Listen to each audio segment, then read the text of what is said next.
안녕하십니까. 전국의 유튜브 구독자 여러분, 아프리카TV 시청자 여러분, 매주 일요일 여러분과 미스테리 관련 컨텐츠를 진행하는 이루 미스테리 극장의 김원입니다. 오늘 여러분과 함께 진행하게 될 사건은 저희가 확인한 내용대로는 현재 유튜브에 아예 한 번도 영상이 올라가지 않은 걸로 알고 있는 사건입니다. 원래는 사건 관련 컨텐츠처럼 토사팩이나 아니면 김원사건 파일 같은 데 들어가는 게 맞는 게 아니냐라고 생각하시는 분들이 많으실 것 같은데, 현재 이 사건은 미국 내에서도 그리고 캐나다에서도 되게 미스테리한 사건으로 알려져 있는 내용입니다. 그래서 여러분에게 이 내용이 어떻게 진행이 된 건지, 그리고 1996년 발생한 사건인데요. 지금 현재까지 거의 24년간 어떠한 실마리도 풀리지 않는, 어떻게 보면 미제 사건 중에 하나인 내용을 안내해드리고자 합니다. 그리고 오늘 이 내용은 여러분들 좀 메일을 한번 보여드려서 말씀을 드리면 좀 얘기를 먼저 드릴 건데, 보시는 바와 같이 녹스빌에 있는 콜드케이스 미제 전담팀입니다. 이것과 함께 얘기해서 자료를 받고 여러분에게 안내를 해드리고자 합니다. 자, 이제 본격적으로 이야기를 한번 시작해 보도록 하겠습니다. 저희는 1996년 7월 11일 목요일 오전 7시 30분으로 가도록 하겠습니다. 여러분과 함께 얘기할 공간은 40번 주간 고속도로 스트로베리 플레인 스파이크라고 불리는 장소입니다. 그쪽에 크로스로드라는 이제 한 건설 현장 앞에 있던 주차장이었는데요. 당시 일을 하기 위해 나서던 건설 인부 2명이 시신을 한 구 발견하게 됩니다. 당시 사진입니다. 자, 여러분에게 지금 처음 말씀드린 이 장소가 바로 미국 쪽에 있는 곳입니다. 그리고 이 장소가 어디인지 여러분과 함께 눈으로 보면서 이동을 하겠습니다. 오늘은 거리가 되게 중요하기 때문에 그 위치에 대해서도 기억을 함께 해주시면 좋겠습니다. 1996년 7월 11일 목요일 아침 바로 이곳입니다.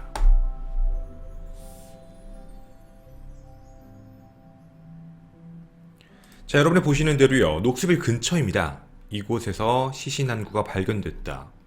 여기가 바로 미국 땅이었던 거죠. 한번 기억해 주셨으면 좋겠습니다. 자, 첫 번째 미스테리를 이제부터 얘기를 드리고자 합니다. 시신의 모습과 그 현장이 굉장히 미스테리한 상태였습니다. 현재 이 사건에 대해서 감독을 하고 그리고 확인을 하고 있는 경찰관이십니다. 바로 지미라는 분인데, 이분은 이런 얘기를 하고 있습니다. 이 사건에 대해서 오랫동안 지켜봐도 그 누구도 살인 혐의로 기소가 되지 않았고 용의자도 없고 단서도 아예 없다. 정말 미스테리한 사건이다 라고 지금도 얘기하고 다닙니다. 그도 그럴 이유가 사건 현장 자체가 굉장히 특이합니다. 건설 현장 자체에 뭔가 누워서 엎드린 채 사망한 한 구의 시신, 언뜻 보기에는 근처에 있는 불량자가 사망했다라고 판단할 만한 그런 모습이었습니다. 근데 되게 이상한 점이 4가지가 있는데요. 이걸 자세하게 잘 기억해 주셨으면 좋겠습니다. 첫 번째, 발견된 시신은 남성의 시신이었는데 바지가 벗겨져 있는 상태였습니다. 또한 셔츠는 전부 오픈된 상태였고요. 더불어 속옷과 신발 그리고 양발 같은 건 전부 시신 근처에 흩뿌려진 채 놓여있는 상태였습니다. 누가 봐도 강제로 벗겨진 형태라고 보여줄 수밖에 없는 거죠. 뭔가 이렇게 늘어나 있는 느낌, 그냥 잡기가 자발적으로 벗었을 때의 느낌과 누가 잡아당겨서 벗었을 때는 찢어짐, 늘림의 형태가 다른데 분명 누군가 강제로 한 형태였습니다. 두 번째입니다. 시신 근처에는 호텔 체크인 카드가 있었습니다. 그리고 열쇠 꾸러미 같은 것도 함께 확인이 됩니다. 물론 여기까지만 봤을 때 불황자일 수도 있겠다, 혹은 주워서 그럴 수도 있겠다 라고 생각할지 모르겠지만, 이제부터 뭔가 좀 이상해집니다. 몸 바닥, 즉 몸으로 깔고 있는 그 밑에 독일 화폐, 캐나다 화폐, 미국 화폐가 전부 발견되는데, 미국 화폐로 가치를 환산하면 총 4,000달러가 그 밑에서 확인됩니다. 고스란히 있는 게 아니라 흩뿌려진 상태, 마치 뿌려놓은 걸 그 위에 시신을 덮어놓은 느낌이었습니다. 그리고 4번째입니다. 시신 근처에선 검은색 더플백 같은 게 확인이 됐는데요. 그 안에 되게 특이한 내용들이 있습니다. 지도였습니다. 지도 하나가 아닌 지도들이 놓여 있었고요. 그 지도는 캐나다, 그리고 미국, 그리고 독일이었습니다. 그리고 여행과 관련되어 있는 영수증들도 함께 있었습니다. 또 옆에 가방이 하나 더 확인되는데 이 가방은 잠겨져 있지도 않은 가방이었습니다. 이 모습입니다. 여러분 눈에 어떻게 보일지 모르겠지만 당시 이 안에 있었던 건 골드바도 있었고 실제 금입니다. 그리고 백금, 그리고 보석, 그리고 몇 쌍의 선글라스 같은 것들이 들어가 있었습니다. 최초에는 그냥 이렇게 쓰러져 있다 보니까 건설 현장에 있는 모습이다 보니까 그냥 어떻게 보면 불황자일 수 있겠다라고 생각했지만 불황자가 갖기에는 굉장히 값비싼 물건들 그리고 많은 돈을 소유하고 있는 남자였던 거죠. 자, 이제 그러면 시신의 모습에 대해서 좀 더 구체적으로 알아봐야겠습니다. 테네시 메디컬 센터의 부검 결과서에 따르면 당시 부검 결과가 조금 특이하게 나오게 됩니다. 바로 이 내용인데요. 첫 번째입니다. 시신에는 되게 많은 상처와 찰과상 같은 게 존재하는데 이건 일방적으로 맞았다라고 보기보다는 무언가 공격을 피하기 위한 방어원처럼 보인다라고 이야기를 하게 됩니다. 두 번째, 독극물 검사까지 한번 해봤는데 마약 혹은 알코올 같은 흔적, 독극물 그 어떤 것도 없다.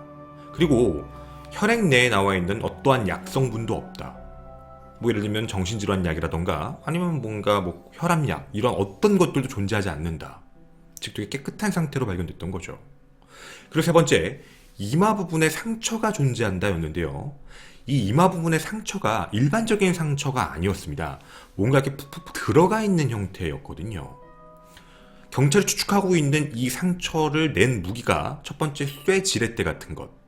아마 뭔가 문을 강제로 열거나 할 때 생긴 좀 겉은 날카롭고 기역자로 휘어져 있는 그 물체. 혹은 미국에서 클럽이라고 부르는 무기가 있습니다.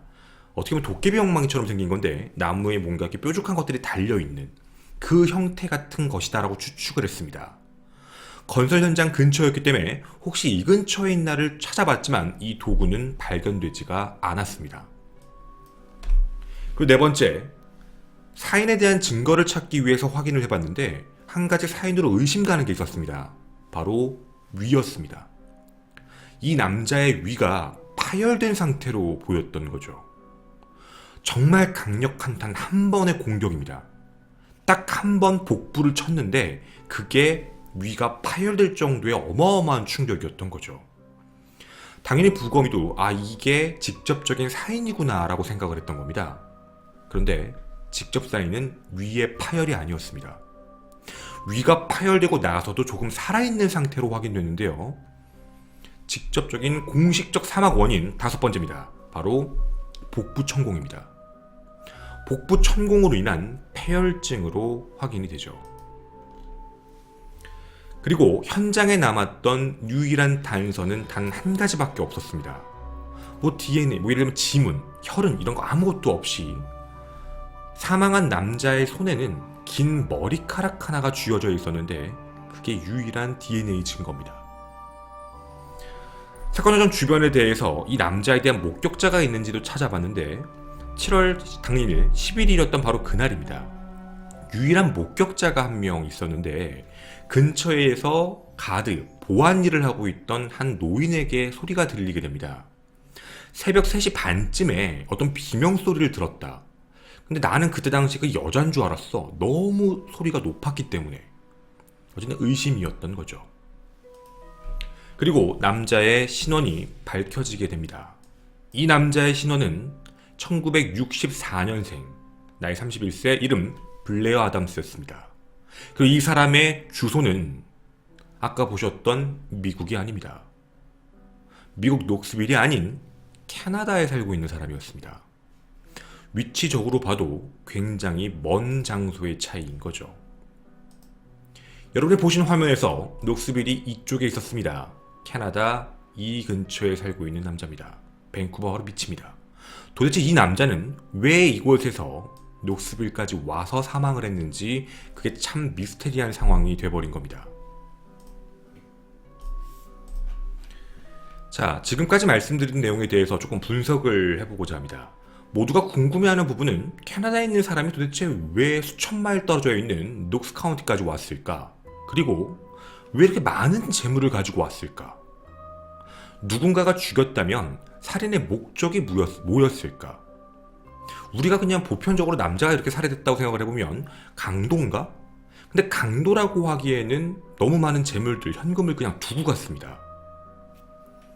외부에 방어은이 있었다는 점, 이마에 깨진 흔, 이런 걸 보면 어느 정도 몸싸움이 있었다는 것도 반증할 수 있는데, 몸에 알코올이나 마약 성분도 없었다는 건 의식이 정확하게 있는 상태에서 이런 공격을 당했다는 겁니다. 그럼 아마 힘이나 공격적인 우위에 있어서 지금 이 피해자보다는 조금 더 강한 사람이다라고 밖에 보여지지가 않는 거죠. 혹은 여러 명일 수도 있고요. 자, 또 하나 더. 목적의 강도가 아닐 때 우리가 생각할 수 있는 부분이 옷을 벗겨놨다라는 부분입니다. 그리고 복부를 엄청나게 강한 충격을 준 뒤에 그 다음에 복부 천공 현상이 벌어졌다는 얘기죠. 그러면 복부에 대해서 어마어마한 공격, 위가 터질 정도의 힘을 주고 나면 아마 몸을 못 폈을 겁니다. 굉장한 고통이었을 것 같은데 그 상황에서 바지를 벗기고 복부 천공을 일으켰다. 복부 천공으로 인한 폐혈증이 대부분 어떤 분이냐면 대부분 성폭행에 대한 문제입니다. 즉 학문 쪽으로 무언가 도구 같은 것, 이런 강제적인 행위가 나왔다라는 부분인 거죠. 근데 부검 결과를 확인을 해보면 그 학문 쪽 내부에 그리고 복부 부분에 DNA가 검출된 건 아무것도 없습니다. 즉 어떤 사람이 무언가 자신의 신체 부위를 가지고 복부 천공을 일으켰다기보다는 도구를 썼을 가능성이 훨씬 높다라는 얘기가 되는 겁니다. 그럼 우리가 지금까지 얘기한 이 내용을 보게 되면 되게 사이코틱한, 어떻게 보면 변태적 범죄 행위다 라고 밖에 또 보여지지가 않죠. 경우의 수가 두 가지가 나뉜 겁니다. 강도 아니면 그냥 사이코틱한 성범죄자. 물론 강도라고 보기에는 돈을 안 가져갔으니까 그러면 사이코틱한 범죄자가 맞겠구나 라는 느낌인 거죠.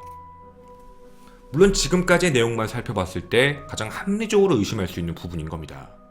아마 이마를 공격했던 그 도구의 뒷부분 같은 걸로 공격을 하지 않았을까, 이런 추측인 거죠.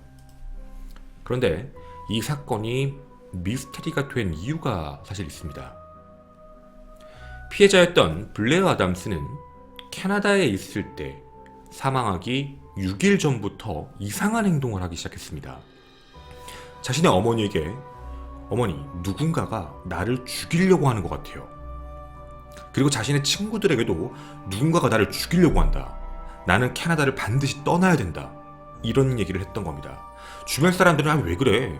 무슨 일인데? 그거에 대해서 아예 묵묵무답이었던 사람이죠. 그냥 뭔가 혼자서 드는 생각인가? 왜 그러지? 그냥 이렇게만 생각했는데 그게 6일 만에 현실화가 돼버린 겁니다. 즉 자기가 죽을 걸 알고 있는 예견된 죽음이었습니다. 7월 11일 이전 자기가 죽을 걸 알고 있던 남자. 도대체 그 전에 어떤 일이 있었는지 조금 자세하게 들어가 봐야겠습니다. 사망하기 6일 전으로 거슬러 가도록 하겠습니다. 1996년 7월 5일 금요일이었습니다.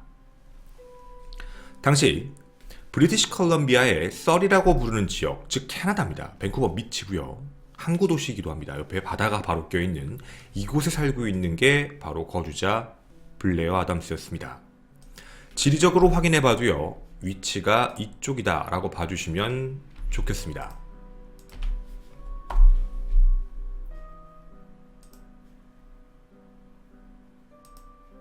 자, 바로 이쪽 지역에서 살고 있던 사람이었죠. 그런데 1996년 7월 5일 사망 6일 전 여기에 살고 있던 이 남자는 갑자기 자신의 은행 계좌에서 모든 현금을 전부 인출합니다.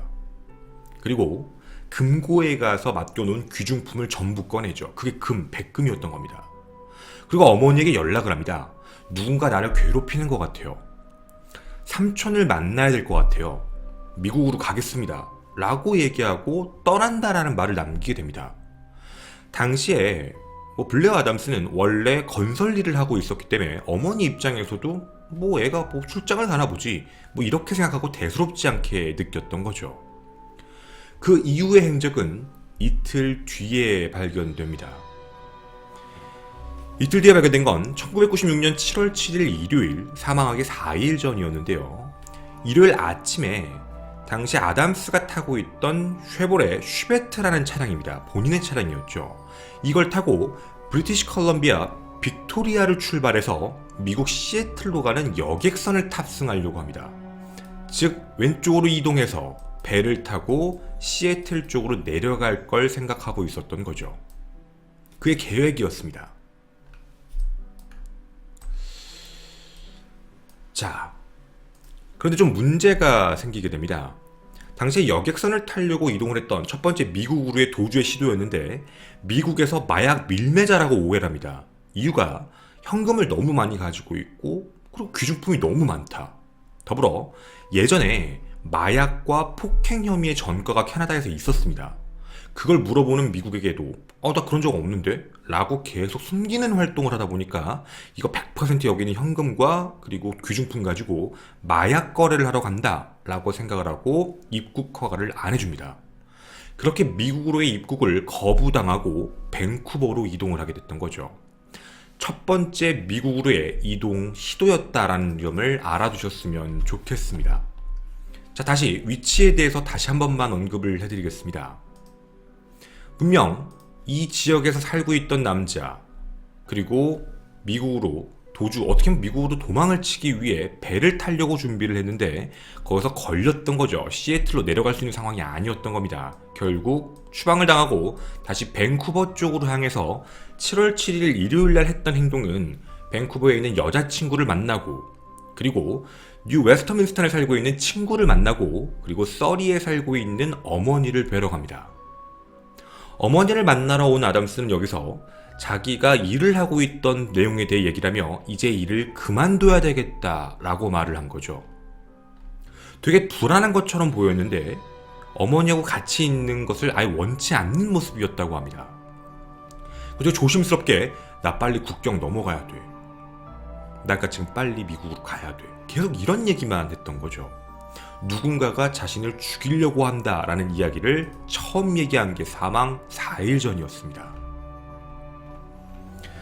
그 다음의 행적입니다. 1996년 7월 8일 월요일 사망 3일 전, 어머니와 함께 이 서리 지역에 있었던 어머니 아파트에 있었던 아담스는 아침 일찍 가방을 싼 뒤 집을 나섭니다. 그리고 어머니의 입장에서도 살아있는 아들을 본 게 마지막이었던 거죠. 여기에 나왔던 아담스는 한 여행사에게 전화를 하면서 내가 지금 당장 비행기를 타야 된다. 독일 프랑크푸르트로 갈 표를 달라. 그리고 돈으로 1,700달러를 계산하게 됩니다. 독일 프랑크푸르트의 왕복 비행기였죠. 근데 이걸 구매한 지 얼마 지나지도 않아서 다시 전화를 합니다.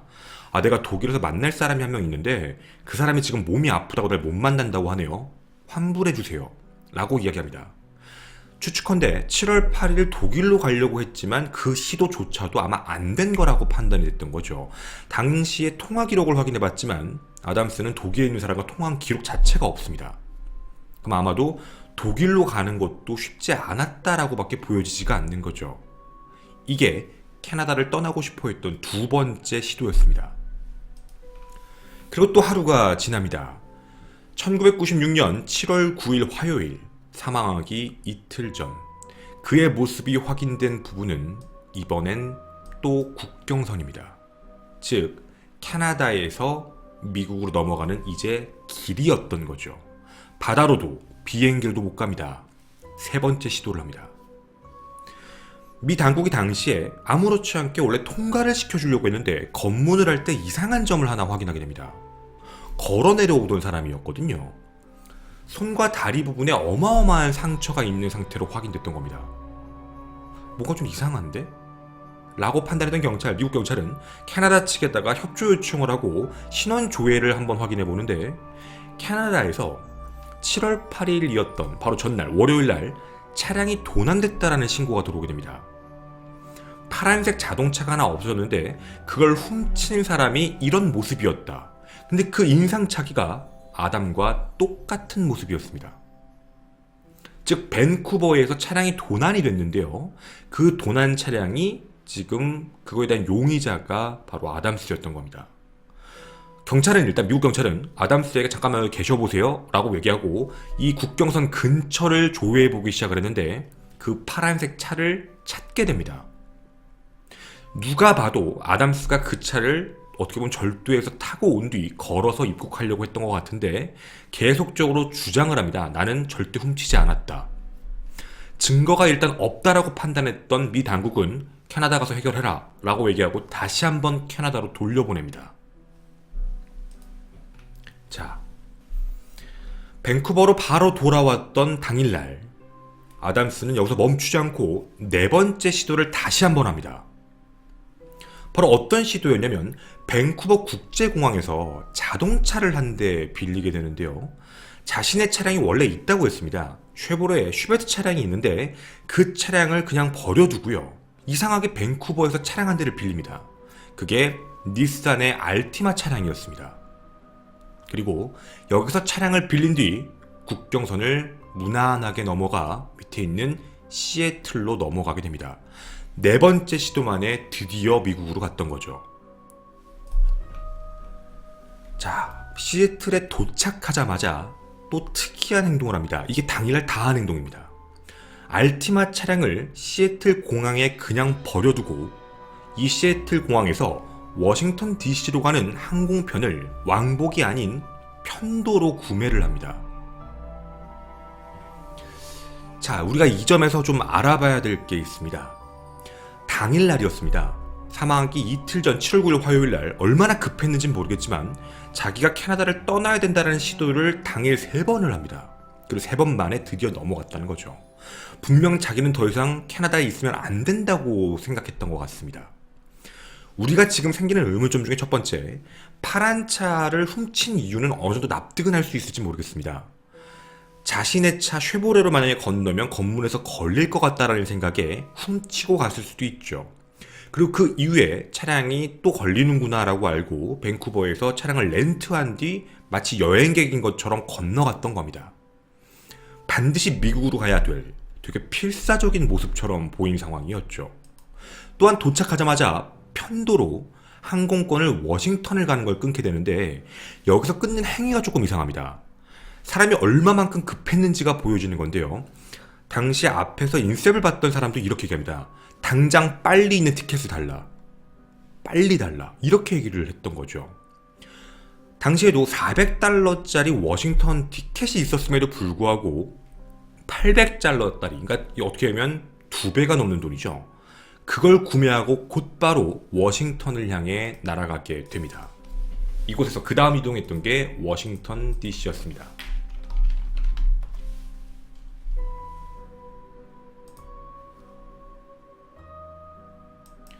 자, 여기까지 이동을 한 것까지는 그럴 수 있다 치겠습니다. 사망하기 하루 전이 됩니다. 1996년 7월 10일 수요일이었습니다. 새벽 6시 45분, 그러니까 잠도 안 자고 이동한 상태였던 거죠. 워싱턴 DC에서 토요타 캠리 차량을 렌트를 합니다. 당시 실제 그 차량입니다. 이 차량을 렌트를 또 해가지고 녹스빌까지 7시간 동안을 또 운전해서 내려가게 됩니다. 즉 워싱턴 DC에서 녹스빌까지도 거리가 꽤 되는 상황이거든요.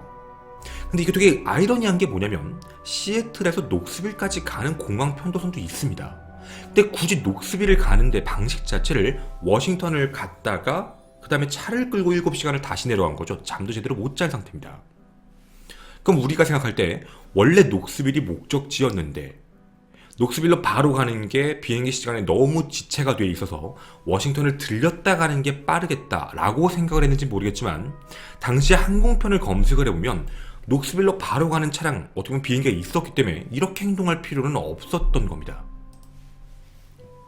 그리고 그 사망 전날이었던 바로 수요일 6시 45분에 차를 가지고 이동을 하는 게 첫 번째 흔적으로 확인됐고 두 번째 흔적은 버지니아주에서 한번 확인됩니다. 좀 졸려서 그랬는지 모르겠지만 후진으로 하다가 다른 차량을 부딪혔던 거죠.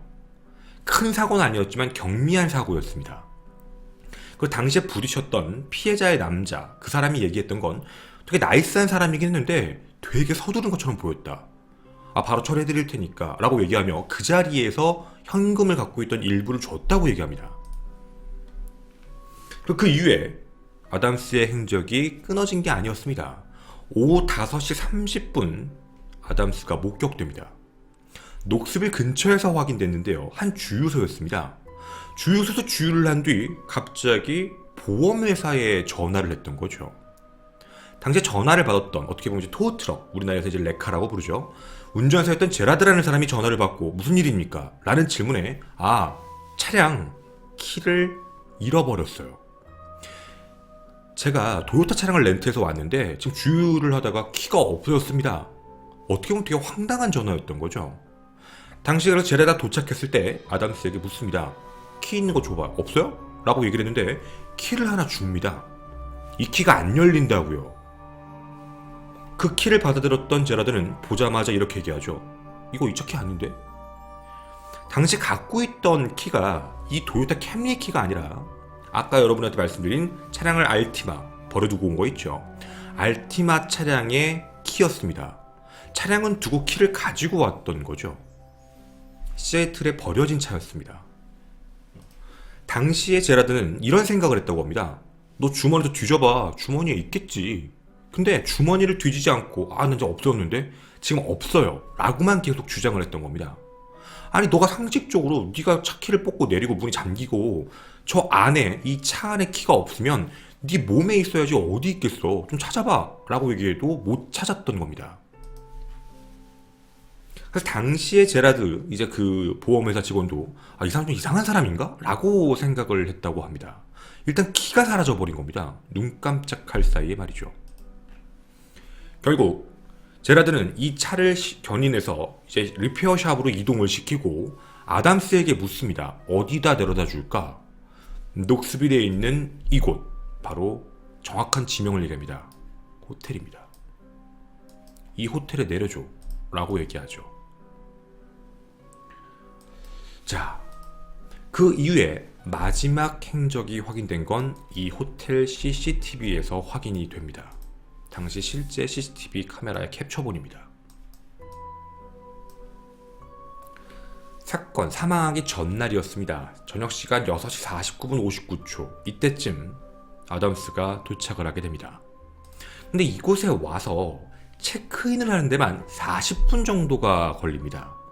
바로 체크인을 하는 게 아니라 계속 두리번거리면서 나갔다 들어왔다를 5번을 반복합니다. 그리고 결국에는 약 시간이 1시간 가까이가 지났던 7시경쯤에 $100짜리를 내면서 방을 하나 빌리게 됐는데 거스름돈을 주려고 하는 직원의 모습에서 바로 보자마자 밖으로 나가버립니다. 거스름돈을 받지 않고 키만 받고 나가버린 거죠. 그리고 그 이후 호텔 CCTV에 아담스는 한 번도 들어온 적이 없습니다. 그 이후에 시신으로 발견됐던 거죠. 이 사건의 전말입니다. 그리고 그 다음날 아침에 시신으로 공사장 앞에 주차장에서 발견됐던 겁니다. 그리고 아까 유류품 중에 여러분에게 한 가지 공개를 안 한 게 있었습니다. 시신 옆에 차키가 하나 있었습니다. 이 차키는 자기가 잃어버렸다고 얘기했던 바로 캠리의 차키였습니다. 자, 여러분에게 지금 말씀드린 이 내용들, 미국 녹스빌 최대 미스테리 사건 중 하나인 블레어 아담스의 사건입니다. 사람들에게 알려진 내용은 죽을 걸 미리 예견한 남자, 그리고 수천 마일을 날아서 도망을 친 남자.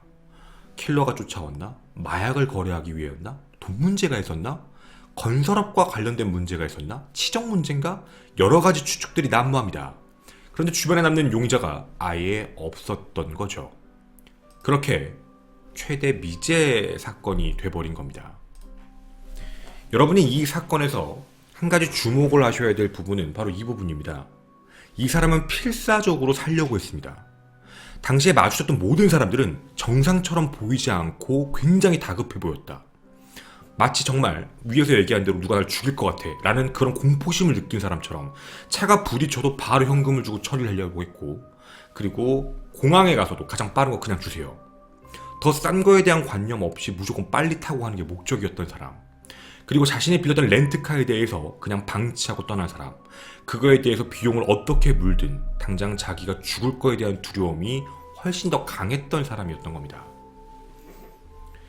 이렇게 거의 24년이 넘는 시간 동안 미스테리한 사건으로 남게 됩니다.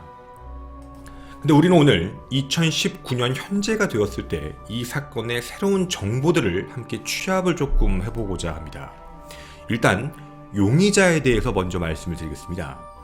용의자 첫 번째는 아담스가 얘기했던 사람 중에 한 명입니다.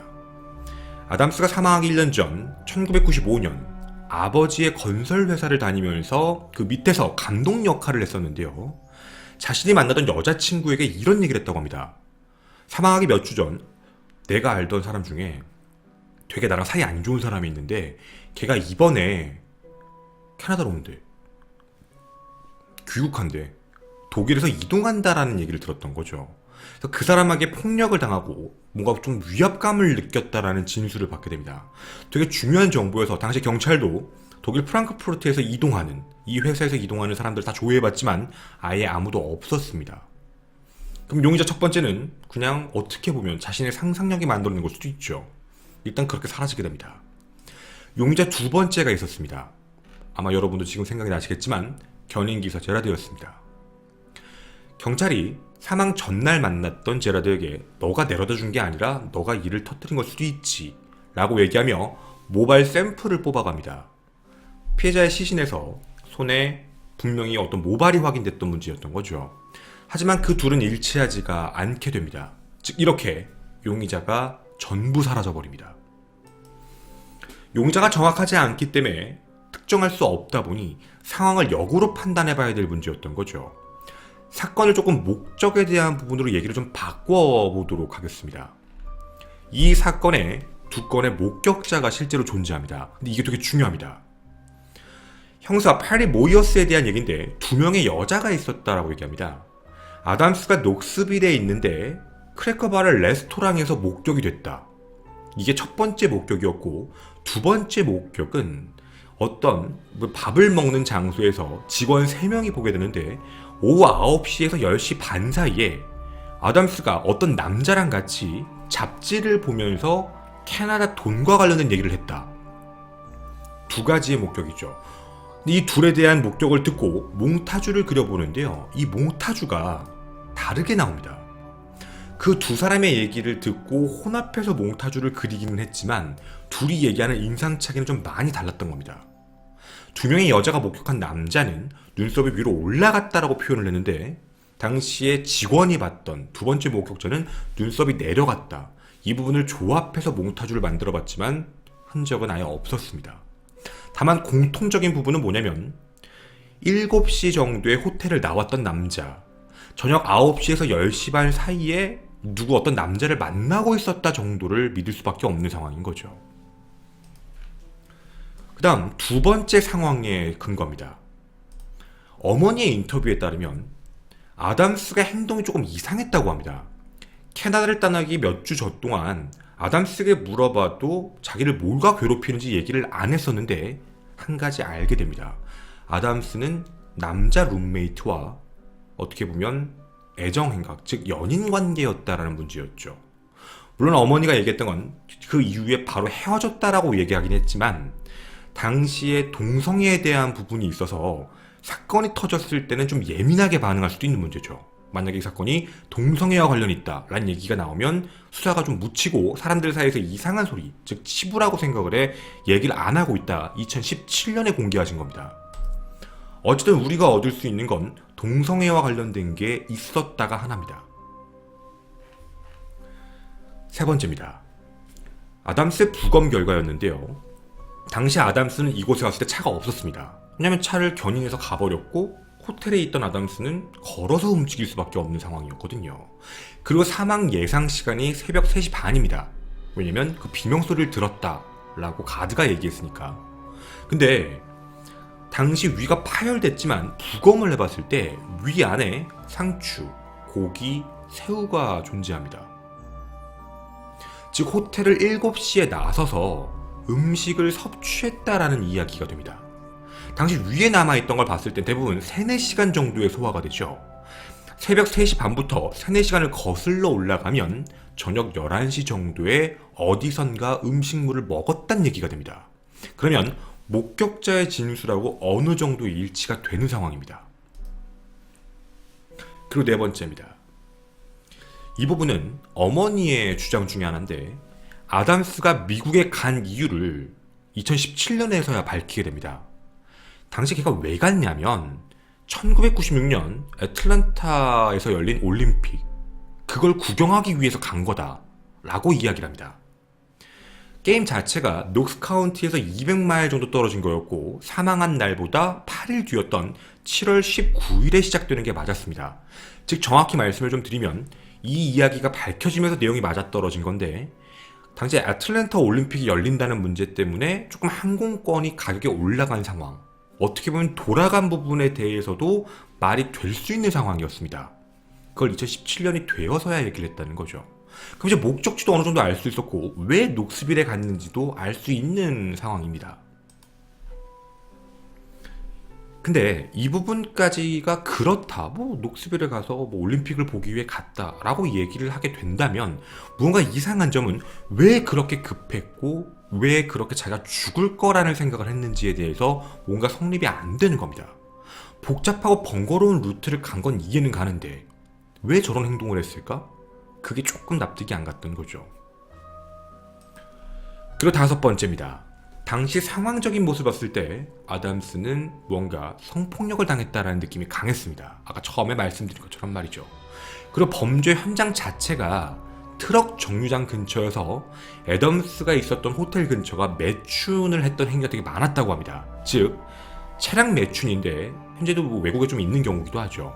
차량 안에 이제 매춘과 관련되어 있는 부분이 있고 외부에 어떻게 사람을 이제 모집하는 유인책이 있고 차 안에 들어가서 성행위라는 조건으로 돈을 받는 건데 어떻게 보면 미끼 같은 활동을 하지 않았을까에 대한 추측인 겁니다.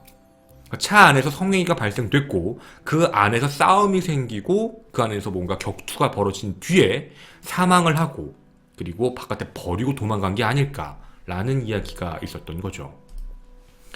당시에 경찰의 생각에서는 배 부분에 엄청난 충격이 있었던 이유 중에 하나가 차량으로 앞범퍼로 공격을 해서 그러니까 차량과 부딪힌 것 때문에 그러지 않았을까라고 추측을 합니다. 물론 일부의 의견이기도 하죠. 하지만 현장을 직접 관리 감독을 했던 지민은 반대 의견을 냅니다. 분명 차량으로 때린 게 아니라 사람의 몸으로 공격한 게 맞다. 예를 들면 주먹 아니면 무릎 이런 걸로 공격한 게 맞을 거다라고 판단을 하게 됩니다. 그리고 더불어 성범죄와 관련된 부분, 매춘과 관련된 부분의 문제였다면 대부분 금품을 누렸기 때문에 금품이 사라지는 게 맞다. 즉 목적이 되게 애매하다라고 얘기를 합니다. 그리고 여섯 번째입니다. 그를 누구도 마약 거래에 대해서는 믿지 않습니다. 집에서 미국으로 전환 기록조차도 없는 사람이고 부검 결과에서도 마약 성분이 없던 사람이었던 거죠. 자, 지금까지의 의견들을 다 종합하겠습니다. 현재까지 사람들에게 알려져 있는 내용으로는 한 남자가 죽음에 대한 공포심을 느끼고 예견된 죽음에 대한 두려움 때문에 이상한 행적으로 다녔다. 누군가 쫓아오기 때문에 움직였던 것이다. 라고 이야기를 하게 되는 게 그동안의 정설이었습니다. 근데 시간이 지나 새로운 정보들이 나타나기 시작하면서 우리에게 보여진 모습은 조금 다른 문제였습니다. 당시 시대적 상황, 동성애에 대해서 굉장히 안 좋게 보는 시각, 더불어 애틀랜타 올림픽을 보러 가기 위했던 한 남자, 그리고 그 남자가 이동했던 동선 자체는 번거로운 동선이라고 보일 수 있겠지만 만약 티켓이 많이 없거나 올림픽을 보러 가는 과정이 이렇게 가는 게 맞다라고 판단했다면 여행 맵도 있었으니까 말이죠. 그렇다면 그렇게 이동을 하고 난 뒤에 누군가를 만나기로 했었고 만나기로 한 사람과 뭔가 밥을 먹은 뒤 그 이후에 어쩌면 성적인 문제가 생겼다라는 점, 두 가지로밖에 확인이 되지 않는 상황인 겁니다.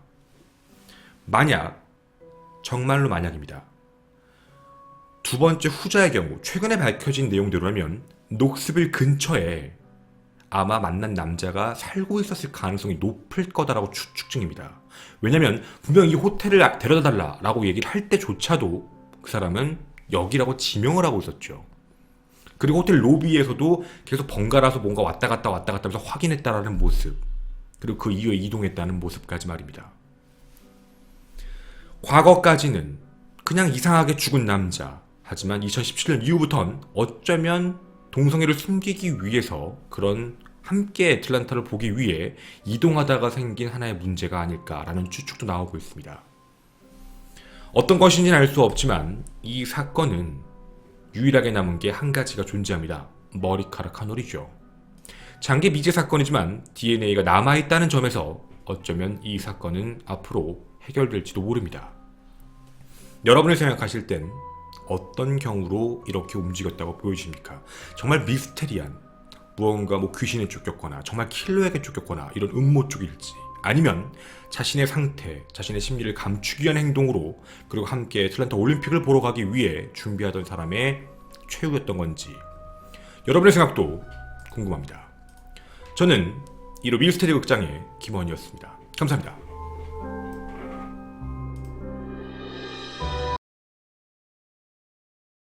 이거는 그러니까 2017년도에 있던 프로파일러들의 견해니까, 그리고 저는 그냥 견해만 안 내게 저희 생각 아니에요.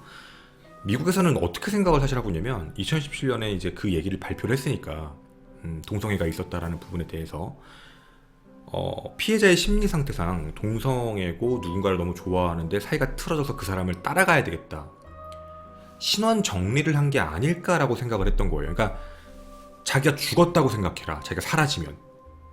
그러니까 진실을 얘기하지 않고 가는 문제 있죠. 그러니까 자신의 모든 돈이나 현금 같은 걸 다 갖고 왔다는 건 앞으로 내가 살 거에 대한 걸 준비를 했다라는 문제거든요. 그러니까 현금과 돈을 갖고 있으면 계좌 추적을 할 수는 없어요. 자기가 그거를 현물 자산으로 갖고 있는 문제니까. 그리고 밴쿠버 내에서, 그러니까 캐나다 내에서 자기가 했던 행동 중에 하나는 어떻게든 국경을 넘어서 가야 되겠다라고 생각했던 사람. 그러니까 만약에 정말 자신에게 주어진 부분에서는 그 캐나다 내에서는 난 더 이상 캐나다 살지 않는다, 난 떠나서 살 거다라는 마음처럼 신원 정리를 하기 위해서 떠났고, 즉 어떻게 보면 자신의 신분 세탁이죠. 그렇게 해서 미국으로 이동을 하고, 그리고 미국 내에서 어떤 사람을 만났을지는 모르겠지만 분명히 누구를 만났다라고 밖에 보여지지가 않아요. 그럼 누군가를 만났다라는 기준 하에 그 사람과 어떤 삶을 살기 위한 행동을 하다 그 틀어지면서 이런 좀 어떻게 보면 성적인 부분에 대한 사건이 터진 게 아닐까? 라는 그냥 추측인 거예요. 그러니까 프로파일러 분들의 견해예요. 그쪽의 프로파일러 분들. 이게 그동안의 이야기를 보게 되면, 그리고 애틀랜타 올림픽을 가겠다라고 얘기했던 것까지 보면, 네, 그러니까 이런 상황을 봤을 때 만약에 범인이 있다면 녹스빌 근처에 거주하는 블레어 아담스를 아는 사람, 일 확률이 높지 않을까. 혹은 블레어 아담스와 어느 지역에서 그냥 알고 있던 사이인데 먼저 떠난 사람, 둘 사이가 틀어졌거나 이런 문제에 대해서도 얘기는 하고 있어요. 그러니까 어디 있는지 알 것 같은, 그러니까 연락을 끊고 잠수를 타도 어디 있는지 알 것 같은. 그러니까 그냥 이건 그냥 추측이에요. 그들 사이의 이야기. 저도 그냥 저희들도 그걸 보면서, 그러니까 오늘 여러분한테 얘기해드리고자 하는 골자는 왜 미스테리 극장에서 진행을 했냐면, 되게 이상해. 죽음의 위협을 느끼고 어떻게든 살려고 도망을 쳤는데 결국에는 죽었네? 라는 그 미스테리한 사건처럼 보여져. 어떻게 보면 음모론 같은 거죠. 그런 거 하나와 현재 시간이 지나면서 좀 어떻게 보면 회의론적으로 바라보고 어떻게 보면 조금 더 사건 중심적으로 바라보는 생각. 그래서 이거 두 가지를 여러분에게 다 안내를 해드렸던 거예요. 물론 이 두 가지가 다 틀릴 수도 있고요. 둘 중에 하나가 맞을 수도 있고 아니면 전혀 새로운 게 맞을 수도 있는 건데, 네, 어쨌든 여러분에게 이 사건에 대해서 좀 디테일하게 소개를 해드린 내용입니다. 네. 목적지를 처음에 하고 싶었던 목적지는 무조건 시애틀이었어요. 그러니까 시애틀은 가야 된다라고 생각을 했던 것 같아요. 배를 타고 가려는 거 한 번 시도, 그 다음엔 차를 타고 가려는 것까지 시도를 했던 거니까 무조건 시애틀을 갔었어야 된다는 게 첫 번째. 그리고 그 다음에 비행기를 타고 이쪽으로 이동을 한 건데, 상식적으로 봤을 때는 그냥 녹스빌로 바로 가도 돼요. 공항이 없는 게 아니라서. 근데 일로 간 게 아니라 워싱턴 DC를 먼저 들렸다가 지금 이동을 한 거라서 여기 애틀랜타까지 이제 가는 길은 맞아요. 그래서 여기 있는 어떻게 보면 당시가 올림픽 시즌 기간이었기 때문에 여행 티켓에 대한 게 정확하지 않았다라는 추측도 어떻게 보면 맞을 수 있어요. 왜 돌아갔을까, 이렇게. 왜 이렇게 먼 길을 따라서 갔을까에 대한 부분도. 그러니까 이 모든 내용들을 봤을 때 어쩌면 정말 아까 말씀드린 대로 완전 캐나다의 삶을 정리하고 싶었다라는 느낌이 강하다는 추측은 어느 정도 이해는 할 수 있을 것 같아요.